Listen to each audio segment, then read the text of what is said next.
আসসালামু আলাইকুম ওয়া রাহমাতুল্লাহ। আলহামদুলিল্লাহি রাব্বিল আলামিন ওয়াসসালাতু ওয়াসসালামু আলা রাসূলিহিল কারীম ওয়া আলা আলিহি ওয়া সাহবিহি ওয়া আহলি বাইতি আজমাইন, আম্মা বা'দ।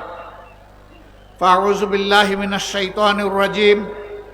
বিসমিল্লাহির রাহমানির রহিম।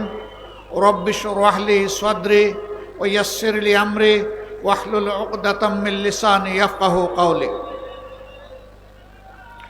বাংলাদেশ জামাত ইসলামী ঐতিহ্যবাহী দিনাজপুর জেলা শাখা কর্তৃক আয়োজিত আজকের এই বিশাল কর্মী সম্মেলনের সম্মানিত সভাপতি, বাংলাদেশ জামাত ইসলামী দিনাজপুর জেলা শাখার সম্মানিত আমির জনাব অধ্যক্ষ আনিসুর রহমান,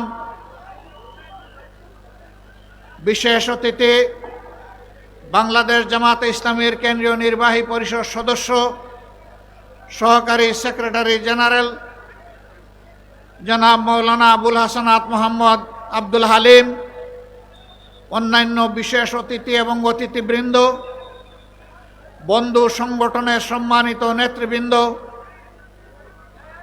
বিভিন্ন ধর্মীয় নেতৃবৃন্দ এবং বিশিষ্ট ব্যক্তিবর্গ, কর্মী সম্মেলনে উপস্থিত সহকর্মীবৃন্দ, সাংবাদিক ভাই এবং বন্ধুরা, আমি আল্লাহ তাবারক ওয়া তাআলার শুকরিয়া আদায় করছি যে রাব্বুল আলামিন ছাত্র জনতার নেতৃত্বে 24 জুলাই আগস্টে বাংলাদেশের জনগণকে শান্তি এবং মুক্তির স্বাদ উপহার দিয়েছেন। আলহামদুলিল্লাহ। আমাদের গর্বিত সন্তানেরা জীবন বাজি রেখে সেদিন গুলির সামনে বুক পেতে দিয়ে যে লড়াই করেছিল, সেই লড়াইয়ের ফসল আজকে নূতন বাংলাদেশ। তাদের এই ত্যাগ এবং কুরবানির কারণে, তাদের সাথে গোটা জাতির সংহতি প্রকাশ করার কারণে, তাদের পাশে দাঁড়িয়ে লড়াই করার কারণে অসংখ্য শহীদের রক্তের ফুটা এবং মজলুমানের চোখের পানির ফুটা মহান রবের দরবারে কবুল হওয়ার কারণে আজকে এই নূতন বাংলাদেশ আমরা পেয়েছি। সুতরাং বাংলাদেশের সকল দল মতের বন্ধুদেরকে আমি আহ্বান জানাবো, আমাদের যে সন্তানদের ত্যাগের ফসল হিসাবে অসংখ্য লাশ আর পঙ্গুত্বের বিনিময়ে নূতন বাংলাদেশ পেয়েছি, আমরা যেন এমন কোনো কথা না বলি, এমন কোনো আচরণ না করি যেই কথা এবং আচরণ আমাদের সন্তানদের মনে কষ্টের উদ্রেক করতে পারে। তাদের প্রতি ভালোবাসা উপহার দিন, তাদের সেন্টিমেন্ট এবং আকাঙ্ক্ষাকে উপলব্ধি করার সুযোগ গ্রহণ করুন এবং তাদের প্রতি সম্মান প্রদর্শন করুন। 2006 সালের 28 অক্টোবর থেকে শুরু করে 2024 সালের 5 আগস্ট পর্যন্ত একটি দলের এবং পরবর্তী পর্যায়ে স্বৈর শাসকের হাতে বাংলাদেশের যে সমস্ত মানুষ নিহত হয়েছেন, আমি তাদের প্রতি গভীর শ্রদ্ধা জ্ঞাপন করছি। মাহবুদের দরবারে দোয়া করছি আল্লাহ যেন তাদেরকে শহীদ হিসাবে কবুল করেন। যারা আহত এবং পঙ্গু হয়েছেন তাদের প্রতিও শ্রদ্ধা এবং সহানুভূতি জ্ঞাপন করছি। আল্লাহ তাআলার দরবারে দোয়া করি আল্লাহ তাদেরকে সুস্থতার পরিপূর্ণ নিয়ামত দান করুন। প্রিয় দিনাজপুরবাসী, সহকর্মী ভাই এবং বোনেরা, আপনারা বড় মজলুম ছিলেন, পুরা সংগঠনটাই মজলুম ছিল। একে একে চোখের সামনে আমাদের শীর্ষ 11 জন দায়িত্বশীল নেতাকে দুনিয়া থেকে নির্মমভাবে বিদায় করা হয়েছে। 5 জনকে ফাঁসির কাস্টে ঝুলানো হয়েছে, বাকিদের মৃত্যুর দিকে ঠেলে দেওয়া হয়েছে। শহীদ আমিরে জামাত মৌলানা মতিউর রহমান নিজামী থেকে শুরু করে সাবেক আমিরে জামাত অধ্যাপক গোলাম আজম এবং কোরআনের পাখি আল্লামা দিলওয়ার হোসেন সাইদি সহ সকলের প্রতি এই নির্মম আচরণ করা হয়েছে। তাদেরকে মিথ্যা অভিযোগে সাজানো আদালতে পাতানো সাক্ষী দিয়ে দুনিয়া থেকে তাদেরকে বিদায় করা হয়েছে। তাদের অপরাধ ছিল তারা দেশকে ভালোবাসেন, তাদের অপরাধ ছিল দেশের মানুষকে তারা ভালোবাসেন, তাদের অপরাধ ছিল তারা একটি দুর্নীতিমুক্ত একটি সুষম বাংলাদেশ তারা দেখতে চেয়েছিলেন। তারা দেখতে চেয়েছিলেন একটি মানবিক কল্যাণ রাষ্ট্র। এটাই তাদের অপরাধ। যারা চুরি চামারি ডাকাতি করে, যারা খুন দর্শনের সাথে সরাসরি জড়িত, যাদের কুৎসিত কাহিনী প্রতিদিন মিডিয়া এবং পত্রিকার পাতা ভরে যেত, তারাই এই সমস্ত ভালো মানুষগুলোকে সহ্য করতে পারে নাই। তারা চেয়েছিল তাদের মতো সারা বাংলাদেশের মানুষ খারাপ হয়ে যাক। রাজনৈতিক দলগুলো জনগণের সাথে তাদের মতো প্রতারণা করুক, ধোঁকাবাজি করুক, মানুষের জীবন ইজ্জত আর সম্পদ নিয়ে টানাটানি করুক। বাংলাদেশ জামাতে ইসলামী আল্লাহকে ভয় করে বলেই এই সমস্ত কুকর্মের সাথে জড়িত ছিল না।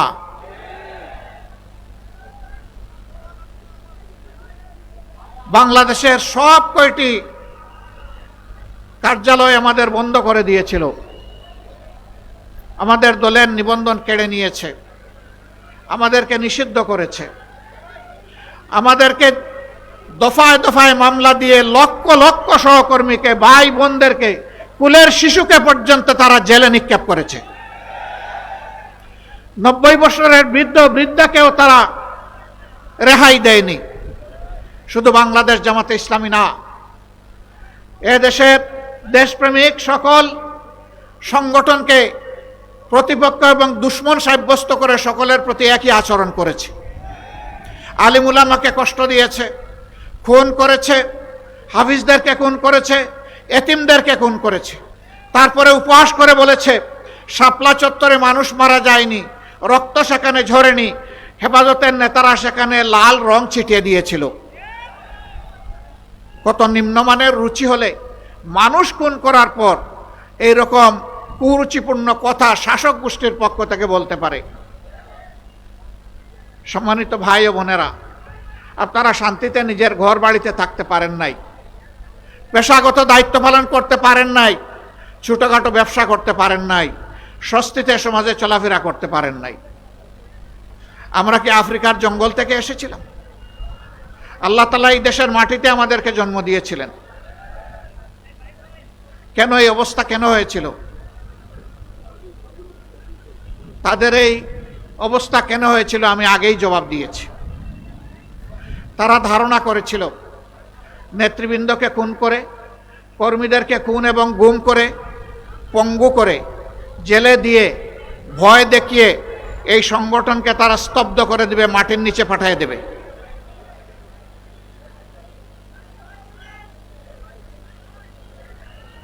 মাইকে বোধহয় সমস্যা হচ্ছে, একটু খেয়াল করুন। হ্যাঁ, ঠিক হয়ে গেছে আলহামদুলিল্লাহ।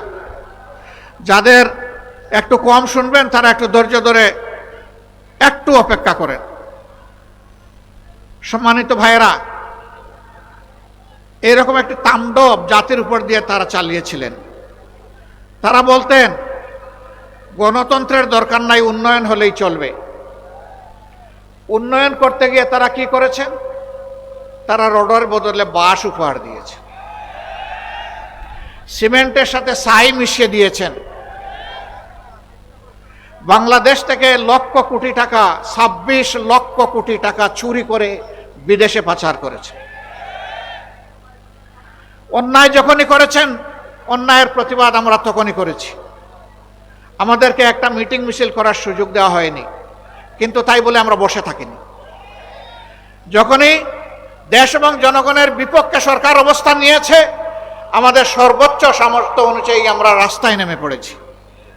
আমরা যখনই একটা মিছিল করতাম, আমরা বুঝতাম আজকে আমাদের কয়েকটা লোক খুন হতে পারে, এখান থেকে ধরে নিয়ে গুম করে ফেলতে পারে, গুলি করে পঙ্গু বানায় ফেলতে পারে, মামলা দিয়ে জেলে নিতে পারে।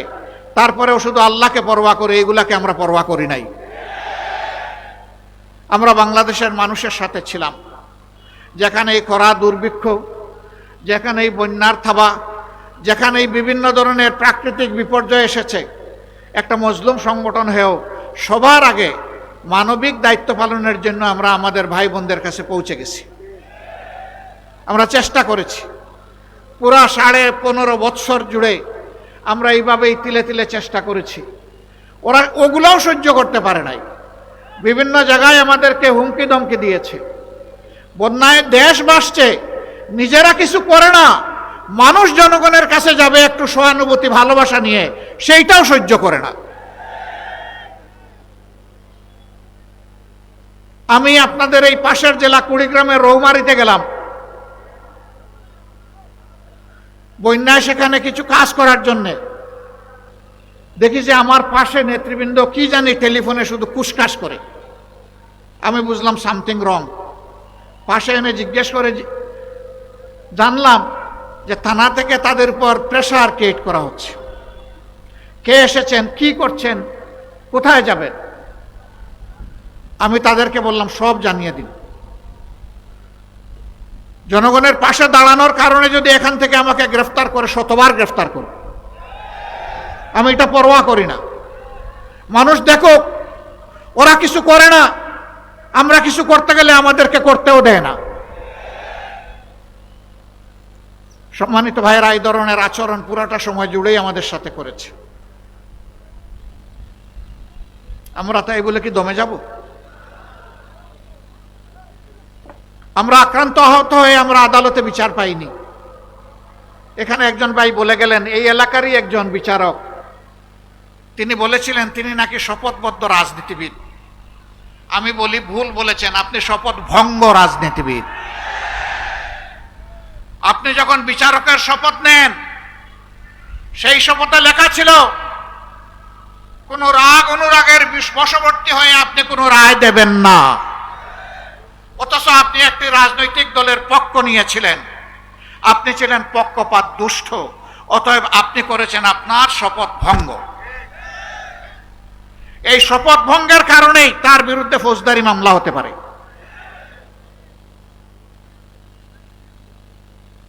এইভাবে তারা বিচার বিভাগকে ধ্বংস করেছে, নির্বাচন কমিশনকে বশীভূত করেছে, গোলাম বানিয়েছে। বাংলাদেশের মানুষকে তারা চেয়েছিল তাদের গোলাম বানাতে। আল্লাহ তাআলা আমাদেরকে মুক্তি দিয়েছেন। অতীতে যারা আমাদের বিরুদ্ধে ষড়যন্ত্র করে, আঘাত দিয়ে, কষ্ট দিয়ে মনে করেছিলেন এই দেশ থেকে নিশ্চিহ্ন করে দেবেন, আমি মহান আল্লাহর পর ভরসা করে তাদেরকে জানাতে চাই, যত ষড়যন্ত্র করবেন, যত আঘাত দিবেন, আল্লাহ তাআলা এই সংগঠনকে তত বেশি আগিয়ে দিবেন। কারণ আমরা মানবতার জন্য কাজ করি। আমাদের একটা মানবিক হৃদয় আছে, হার্ট আছে। এখানে একজন হিন্দু ধর্মের সম্মানিত নেতা ভাই, একটা কলেজের তিনি অধ্যক্ষ ছিলেন, তিনি বলেছেন এমন একটা বাংলাদেশে আমরা বসবাস করতে চাই, যেই বাংলাদেশে আমাদেরকে আর আতঙ্কে থাকতে হবে না। আমি তাদেরকে বলি, কারা আতঙ্কমুক্ত বাংলাদেশ দিতে পারবে সেই দলটাকে খুঁজে বের করুন। যারা এই 54 বছর আপনাদের জমি জমা অবৈধভাবে দখল করে নাই, আপনাদের সম্পদ লুণ্ঠন করে নাই, আপনাদের ইজ্জতের উপরে হাত দেয় নাই, সেই দলকে ইনশাআল্লাহ আপনারা খুঁজে পাবেন। একটু বিবেক দিয়ে, বিবেকের চক্ষু দিয়ে দেখলেই পেয়ে যাবেন। আমি খুব দূরে যাব না, এখন তাকে মাত্র 6 মাস পেছনে যাব। 5 আগস্ট এই দেশে একটা যুগান্তকারী পরিবর্তন হয়েছে। কেউ বলছে গণবিপ্লব, কেউ বলছে গণ অভ্যুত্থান, যে যেভাবেই বলুক। আমরা প্রথম দিন থেকে সচেতন ছিলাম, একটা কুচক্রী মহল, বরাবর যাদের খাসলত খারাপ, তারাই আবার সমাজে একটা বিশৃঙ্খলা সৃষ্টি করতে পারে। এই জন্য আমরা আমাদের প্রিয় সহকর্মী এবং দেশবাসীদেরকে আহ্বান জানিয়েছিলাম, অনুরোধ করেছিলাম, মেহরবানি করে ধৈর্য ধরুন, শান্ত থাকো, শৃঙ্খলা প্রতিষ্ঠায় সহযোগিতা করুন। এর আগে ওবায়দুল কাদের সাহেব কয়েকবার বলেছেন, আওয়ামী লীগ ক্ষমতা থেকে বিদায় নিলে তাদের রাজনৈতিক প্রতিপক্ষের হাতে 2 দিনের ভিতরে, ক্ষমতা থেকে পালানোর বা বিদায় নেওয়ার 2 দিনের ভিতরে তাদের 5 লক্ষ নেতাকর্মীকে খুন করা হবে। তাদের 5 লক্ষ নেতাকর্মী খুন হয়েছে? 550, 5 জন। কেন হয় না? এই কারণে তাদের হাত মানুষের রক্তে লাল থাকতে পারে, তাদের চোখ খুনের নেশায় সব সময় মাতাল হতে পারে, কিন্তু বাংলাদেশের জনগণ তাদের মতো নয়। এদেশের জনগণ তাদের দেশকে ভালোবাসে, তাদের মাটিকে ভালোবাসে, এই জন্য দায়িত্বশীলতার পরিচয় দিয়েছে। এরপরে মাঝে মধ্যে 2-1টা খুনের ঘটনা ঘটেছে, আমরা ওগুলার নিন্দা করেছি, বিচার দাবি করেছি। আমরা চাই না বিনা বিচারে যে দল ধর্মের মানুষ হোক, একজন মানুষকেও খুন করা হোক। কেউ দোষী হলে বিচারের মাধ্যমে হবে, তবে অবশ্যই বিচারের নামে অবিচারের মাধ্যমে নয়, সুবিচারের মাধ্যমে। কেউ যদি অপরাধ করে তাকে শাস্তি দিতে হবে। বিগত সরকার সুবিচারকে নির্বাসনে পাঠিয়েছিল। এই জন্য এই বিচারপতিরা দম্ভভরে বলতে পেরেছিল যে আমরা শপথবদ্ধ রাজনীতিবিদ। এই কথার যারা প্রতিবাদ করেছিল সেই আইনজীবীদেরকে পরবর্তী পর্যায়ে হেনস্থ করা হয়েছে, অথচ এই আইনজীবীদেরকে পুরস্কৃত করার কথা ছিল। সম্মানিত ভাই ও বোনেরা, এরা বরাবর বলে আসছে সাম্প্রদায়িক বাংলাদেশ নয়, অসাম্প্রদায়িক বাংলাদেশ গড়তে চায়। যারা অসাম্প্রদায়িক বাংলাদেশ গড়বে তারা কেন বিভিন্ন সম্প্রদায়ের মানুষের জায়গা জমি দখল করে? এরা কেন লুণ্ঠন করে? এরা কেন ইজ্জতের উপরে হাত দেয়? এরা কেন আমাদের এই সমস্ত ভাই বোনদেরকে তাদের ভিটামাটি থেকে উচ্ছেদ করে? এরা অসাম্প্রদায়িক বাংলাদেশের প্রবক্তা নয়, বরঞ্চ এরাই হচ্ছে বাংলাদেশের স্বীকৃত ডাকাত। আমরা বর্তমান সরকারকে বলি, অনেক সংস্কার করার ব্যাপারে আপনারা হাত দিয়েছেন, যতটা সম্ভব করুন, তবে আরেকটা বিষয়ে হাত দেন। একটা নিরপেক্ষ সরকার এটা পারবে, দলীয় সরকার হয়তো বা এটা করবে না। গত 54 বছরে বাংলাদেশে বিভিন্ন ধর্মের মানুষ যাদের হাতে নির্যাতিত হয়েছে, যাদের উপর জুলুম করা হয়েছে, সেটা খুন, ধর্ষণ, লুট, দখল যাই হোক, চাঁদাবাজি হোক, এদের নামের কালো তালিকা প্রকাশ করে দেন। এরা কারা? জনগণ এদেরকে চিনে নেব। কোনো জায়গায় কোনো কিছু ঘটলেই সাথে সাথে জামাতে ইসলামীকে দোষ দেয়, এটা এদের বদ খাসলত। এরা জাগরণেও জামাতকে ভয় পায়, এরা গুমের মধ্যেও জামাতকে ভয় পায়, জামাতের নীতি আদর্শকে ভয় পায়। এই ভয়ের জায়গা থেকে তারা ঘায়েল করতে চায় আমাদেরকে। কিভাবে ঘায়েল করতে চায়? নিজেরা অপকর্ম করে তার দায় আমাদের উপরে চাপায়। বলবেন যে প্রমাণ কি? মাত্র 2টা প্রমাণ দেয় উত্তরবঙ্গ থেকে, বেশি দেওয়ার দরকার নাই। হাজার হাজার প্রমাণ আছে। রংপুরের মৎস্যপল্লী, পীরগঞ্জ, যেখানে মিয়া আব্দুল ওয়াজেদ সাহেবের বাড়ি, সেই জায়গায় আমাদের হিন্দু ধর্মাবলম্বী ভাই বোনদের একটা পল্লী ছিল। সেই পল্লীতে গিয়ে প্রথমে গরু চুরি করলো, তারপরে সম্পদ লুণ্ঠন করলো, তারপরে তাদের ঘরগুলাতে আগুন জ্বালাই দিল। সাথে সাথে কোনো বাস বিচার না করেই ক্ষমতার সর্বোচ্চ পর্যায় থেকে বলে দেওয়া হলো এটা জামাত শিবিরের লোকেরা করেছে। কোনো তদন্ত নাই, তদন্ত ছাড়াই বলে দিল।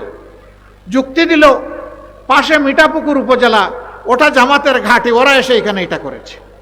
কি চমৎকার যুক্তি! মাত্র 3 দিনের মাথায় সাহস করে সেই পল্লীর মজলুম ভাই বোনেরা বলে দিল জামাত শিবির এখানে আসেও নাই, এগুলা করেও নাই, যুবলীগের অমুক নেতার নেতৃত্বেই অপকর্ম হয়েছে। এই মামলা চলে গেল সাইবেরিয়ার হিমাগারে। এটার এখন আর কোনো খবর নাই, যেহেতু নেতা যুবলীগের। পানিতে কূপ দিলে কূপ এসে নিজের হাঁটুতে লাগে, তো হাঁটু বাঁচানোর জন্য মামলাই হতো। তারপরে আপনারা দেখেছেন গাইবান্ধার সুন্দরগঞ্জের এমপি ছিলেন, বুটে হোক অথবা বিনা বুটে হোক, লিটন সাহেব। তাকে কে বা কাহারা তার বাড়ির পাশে শুট করে তাকে খুন করেছে। সাথে সাথেই তৎকালীন প্রধানমন্ত্রী বলে দিলেন সংসদে দাঁড়িয়ে এই কাজ করেছে জামাত শিবির। যুক্তি হলো এই লিটন সাহেবের নেতৃত্বে সন্ত্রাসের মাধ্যমে জামাতে ইসলামীর তৎকালীন আমির অধ্যাপক গুলাম আজম সাহেবকে তারা গাইবান্ধাতে জনসভা করতে বাধা দিয়েছিল। এর প্রতিশোধ এতদিন পরে জামাত শিবির নিয়েছে। এই অভিযোগে আমাদের বেশ কিছু নেতাকর্মীকে জেলে নেওয়া হলো, রিমান্ডে নেওয়া হলো, শারীরিক, আর্থিক, মানসিক নির্যাতন করা হলো। দিন শেষে পুরা তদন্তে বের হয়ে আসলো না জামাত শিবিরের কোনো সম্পর্ক এটার সাথে ছিল না, বরঞ্চ তাদেরই ক্ষমতার পার্টনার যিনি ওই আসনের সাবেক এমপি ছিলেন, একজন অবসরপ্রাপ্ত সামরিক অফিসার, তিনি তার পিস্তল দিয়ে গুলি করে তার রাস্তা পরিষ্কার করেছেন। আদালতের গারদে তার সাথে আমার দেখা হলো, আমি চিনতাম না, লম্বা চুল, সম্ভবত কুপাও বেঁধেছেন তিনি, ভদ্র চেহারা, একটা চেহারা এক কোণে বসে আছেন, আমি আর এক কোণে বসে আছি। কিউরিওসিটি নিয়ে জিজ্ঞেস করলাম যে আপনার পরিচয়, কি মামলায় আপনি এখানে? তিনি বললেন আমার বাড়ি সুন্দরগঞ্জ, আমি কর্নেল অমুক, এবং আমাকে লিটন হত্যার দায়ে শাস্তি দেওয়া হয়েছে, আরও 3টা মামলা পেন্ডিং আছে আমার বিরুদ্ধে। খুনের মামলার রায় হয়েছে, অস্ত্র মামলা রয়ে গেছে, আরও কি একটা মামলা ওনার আছে। আমি তখন উনাকে চিনলাম, অথচ দায়টা দেওয়া হলো জামাত শিবিরের ঘাড়ে। সম্মানিত ভাই ও বোনেরা, এই ছিল আওয়ামী লীগের অবস্থা। যেখানেই কোনো অপকর্ম সেখানেই নিজেরা জড়িত, আর দায়টা জামাত শিবিরের উপরে রাখে আল্লাহ মারেকে। তারা দফায় দফায় আমাদেরকে হাতে বিনা টিকেটে বলতেন অমুক দেশে চলে যাও, আরে একটা ভিসা দিবেন তো, একটা টিকিট তো দিবেন, টিকিট ভিসার ব্যবস্থা না করে বলে অমুক দেশে চলে যাও। আপনারা কোন বেশে এবং কোন টিকিট নিয়ে এখন দেশ থেকে চলে গেলেন? আমরা তো কখনো বলি নাই দেশ ছেড়ে চলে যান, আমরা এটা বলবো না। বাংলাদেশের সকল নাগরিকের এই দেশে বসবাস করার বৈধ অধিকার রয়েছে। আমরা একটা কথা পরিষ্কার করতে চাই, এখানে বিভিন্ন ধর্মের ভাই বোনেরা আছেন, আমরা বাংলাদেশে কোনো মেজরিটি মাইনরিটি মানি না। আমরা বিশ্বাস করি এই দেশের বুকে যেই জন্ম নিয়েছে, বাংলাদেশের সংবিধান তাকে সমান অধিকার দিয়েছে। সুতরাং মর্যাদার দিক থেকে তিনি একজন মর্যাদাপূর্ণ বাংলাদেশের নাগরিক। আপনারা কখনো নিজেদেরকে মাইনরিটি মনে করবেন না। এই মাইনরিটি বলে বলেই আপনাদের উপর এতদিন এত অত্যাচার হয়েছে। আপনারা আমাদের ভাই বোন, আমরা সহমর্মিতার সাথে একসাথে গর্বের সাথেই বাংলাদেশে বসবাস করতে চাই। তারা আমাদের বিরুদ্ধে আরো অনেক বিষোদ্গার ছড়ায়। আদর্শ নাই তো, চরিত্রও নাই, দেশপ্রেম কি আছে না আছে আল্লাহ ভালো জানেন আর জনগণ ভালো জানে, আমরা কিছু বলবো না। যাদের দেশপ্রেম আছে তারা দেশের জনগণের টাকা চুরি করে না। সম্মানিত ভাই ও বোনেরা, তারা বলে জামাতে ইসলামী ক্ষমতায় গেলে নারী সমাজকে ভয় দেখানোর জন্য বলে যে তোমাদেরকে ঘরের ভিতরে আটকায় ফেলবে, বের হতে পারবে না। দেখেন, প্রমাণ দেখেন, ডান দিকে এখানে পুরুষদের আলহামদুলিল্লাহ গ্যাদারিং, বাম দিকে আমাদের বোনদের গ্যাদারিং। তারা ঘর থেকে বের হয়ে আসে নাই? আমাদের মা বোনেরা বিভিন্ন পেশাগত দায়িত্ব পালন করে না? সামাজিক কাজকর্ম করে না? সবই করে, সবই করবে ইনশাআল্লাহ। সেদিন বাড়তি 2টা জিনিস নিয়ে আরো করবে তারা, আনন্দের সাথে করবেন। একটি হচ্ছে মর্যাদা, আরেকটি হচ্ছে নিরাপত্তা। এখন তাদের সামাজিক মর্যাদাও কম আর নিরাপত্তা একেবারেই নাই। এই 2টাই সেদিন নিশ্চিত করা হবে ইনশাআল্লাহ। রাষ্ট্রীয় দায়িত্ব পালনের ক্ষেত্রে দেখা হবে না কে কোন দলের আর কে কোন ধর্মের, দেখা হবে তিনি এই দায়িত্বের উপযুক্ত কিনা। যিনি যে দায়িত্বের উপযুক্ত তার হাতে সেই কাজটি তুলে দেওয়া হবে ইনশাআল্লাহ। তরুণ যুব সমাজকে আমাদের বিরুদ্ধে খেপানো হয়েছে কালের পর কাল, যুগের পর যুগ। এখন তারা বুঝেছে এগুলা সবগুলাই ছিল দেশ বিরোধী ষড়যন্ত্র। এই যুবকদেরকে তৎকালীন প্রধানমন্ত্রী গালি দিয়েছিলেন, সেই গালির প্রকৃত জবাব তিনি পেয়ে গেছেন। পেয়ে যান নাই? পেয়ে গেছেন। তা আলহামদুলিল্লাহ, আমরা প্রতিশোধের রাজনীতিতে বিশ্বাস করি না। নাইলে আমাদের উপর যে পরিমাণ জুলুম করা হয়েছে, যদি আমাদের কর্মীরা ধৈর্য না ধরত তাহলে এই দেশে অনেক প্রতিশোধ নেওয়া হয়ে যেত। আমরা বলেছি হ্যাঁ, যতটা খুন হয়েছে সবগুলা খুনের বিচার হতে হবে। বন্ধুরা, আপনারা কিন্তু আবার লিখবেন না যে খুনের বিচার করব। মাঝে মাঝে কিন্তু মিডিয়ার বন্ধুগণ আমার কথাকে বদলাইয়া বলেন খুনের বিচার করব। আমি বিচার করার কে? আমি কি বিচারক? বিচারকের আসনে বসে যারা বিচারক তারা বিচার করবে। আমরা বলছি বিচার হতে হবে, এই বিচার আমরা দাবি করি। খুনের বিচার যদি না হয় তাইলে খুনের সংস্কৃতি বন্ধ হবে না। লুটপাটের বিচার যদি না হয় লুটপাটের সংস্কৃতি বন্ধ হবে না। চাঁদাবাজদের বিচার যদি না হয় চাঁদাবাজি বন্ধ হবে না। ঘুষখোরের বিচার যদি না হয় ঘুষখোরি বন্ধ হবে না। সুতরাং সকল অন্যায়ের বিচার হতে হবে। এ বিচার আমরা দাবি করি, কিন্তু তাই বলে আইন কেউ হাতে তুলে নেও এটাও আমরা পছন্দ করি না। আইন আইনের গতিতে চলবে, বিচার করতে গিয়ে কোনো অবিচার হোক ওটাও আমরা চাই না। আমরা চাই ন্যায় বিচারের মাধ্যমে যার যেটা পাওনা সেজন্য সেটা পেয়ে যায়। এইরকম একটা বাংলাদেশ আমরা গড়তে চাই। আমাদের সন্তানদেরকে আমরা আশ্বস্ত করতে চাই, তোমরা যে বৈষম্যহীন বাংলাদেশের স্লোগান দিয়ে বলেছিলে উই ওয়ান্ট জাস্টিস, আমরা তোমাদের সাথে আছি, আমরা তোমাদেরকে ভালোবাসি, তোমাদের অবদানের জন্য আমরা তোমাদের কাছে কৃতজ্ঞ এবং তোমাদেরকে আমরা শ্রদ্ধা করি। তোমরা আমাদের অহংকার, তোমরা আমাদের গর্ব। আগামীর বাংলাদেশ ইনশাল্লাহ আমরা তোমাদের হাতে তুলে দিতে চাই। আমরা তোমাদের পাশে থেকে দোয়া করতে চাই, সাহায্য করতে চাই। মরার আগে আমরা দেখে যেতে চাই আমার প্রিয় বাংলাদেশ সাম্য এবং সৌহার্দ্যের বাংলাদেশ, আমার প্রিয় বাংলাদেশ একটা মানবিক বাংলাদেশ। এই মানবিক বাংলাদেশের জন্যই আমাদের সংগ্রাম, আমাদের সাধনা। এই সংগ্রামে আমরা আপনাদের সকলকে পাশে চাই, সাথে চাই। এই সংগ্রাম তখনই সফল হবে যখন আল্লাহর দেওয়া বিধান অনুযায়ী মানুষ ন্যায় বিচার পাবে। আল্লাহর দেওয়া বিধানের বাইরে কেউ ন্যায় বিচার নিশ্চিত করতে পারবে না, পারে নাই। আল্লাহর দেওয়া বিধান সমস্ত সৃষ্টির জন্য, শুধু মানুষের জন্য না। সমস্ত ধর্মের জন্য, নির্দিষ্ট কোনো ধর্মের জন্য না। যারাই মানুষ তাদের জন্য আল্লাহর এই সাম্যের বিধান। আমরা সেই বিধানের বাংলাদেশ গড়তে চাই। এইখানে বিভিন্ন ধর্মের ভাইয়েরা এখানে বক্তব্য রেখেছেন। জামাতের কাছে তারা প্রত্যাশা ব্যক্ত করেছেন। আপনারা দোয়া করুন যে এই কথাগুলো আমাদের মুখ দিয়ে বের হয় আমরা যেন সেই কাজগুলো করতে পারি। আমরা যেন জাতির সাথে প্রতারণা, ধোঁকাবাজি না করি। আমরা যেন জীবন দিয়ে হলে আমাদের কথা রক্ষা করতে পারি। আমরা যেন অন্যায়ের কাছে মাথা নত না করি, বরঞ্চ আমাদের মাথাটা বারবার নত হোক শুধু সৃষ্টিকর্তা আল্লাহ তাআলার কাছে। মহান আল্লাহ আমাদের সহায় হন। আপনারা কষ্ট করে সবাই এসেছেন, সবাইকে আমার পক্ষ থেকে ধন্যবাদ, কৃতজ্ঞতা এবং অভিনন্দন। আমাদের সালাম নিয়ে ঘরে ঘরে পৌঁছে যাবেন। শান্তি, সাম্য এবং মানবিকতার এই আবেদন, এই দাওয়াত নিয়ে, কোরআনের দাওয়াত নিয়ে আপনারা ঘরে ঘরে পৌঁছে যাবেন। দিনাজপুরের একটা ঘরও যেন এই দাওয়াতের বাইরে না থাকে, আমি আপনাদের কাছে সেই আহ্বান জানাবো। আপনারা পারবেন তো? ইনশাআল্লাহ পারবেন।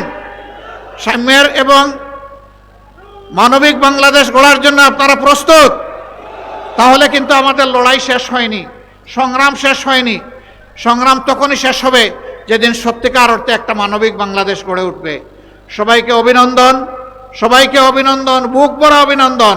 আসসালামু আলাইকুম ওয়া রাহমাতুল্লাহ।